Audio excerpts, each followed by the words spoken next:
আজি অসম গণ পৰিষদ দলৰ ৩৬ সংখ্যক প্ৰতিষ্ঠা দিৱস।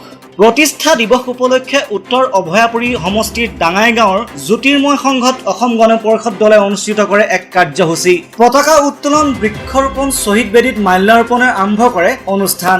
লগতে দিলীপ ৰায়ৰ সভাপতিত্বত এখন মুকলি সভা অনুষ্ঠিত হয়। মুকলি সভাত মুখ্য অতিথি হিচাপে প্ৰাক্তন বিধায়ক ভূপেন ৰায় উপস্থিত থাকে।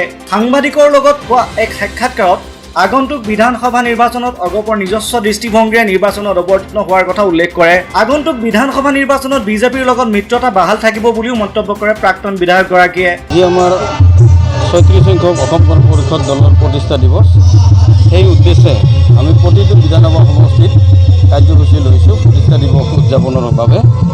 আৰু অভয়াপুৰী উত্তৰ বিধানসভাৰ কাৰণে আজি আমি ডাঙাইগাঁৱৰ জ্যোতি স্মৃতি সংঘৰ এই কাৰ্যসূচীৰ আয়োজন কৰিছোঁ। মুখ্যতঃ দলৰ ৩৬ সংখ্যক প্ৰতিষ্ঠা দিৱস উদযাপন কৰাটোৱেই আজিৰ এই কাৰ্যসূচী। ইতিমধ্যে অসমত কেইবাটা আঞ্চলিক ৰাজনৈতিক দলৰ গঠন হৈছে। ইয়াৰ পিছত আপোনালোকৰ আগন্তুক বিধানসভা নিৰ্বাচনৰ কাৰণে আপোনালোকে যিহেতু আঞ্চলিক ৰাজনৈতিক আমি আমাৰ নিজস্ব যি চৰিত্ৰ, আঞ্চলিকতাবাদী চৰিত্ৰ, এয়া আমি অক্ষুণ্ণ ৰাখি আমি ৰাষ্ট্ৰীয় ৰাজনীতিতো আমাৰ প্ৰভাৱ আমি বিস্তাৰ কৰিম।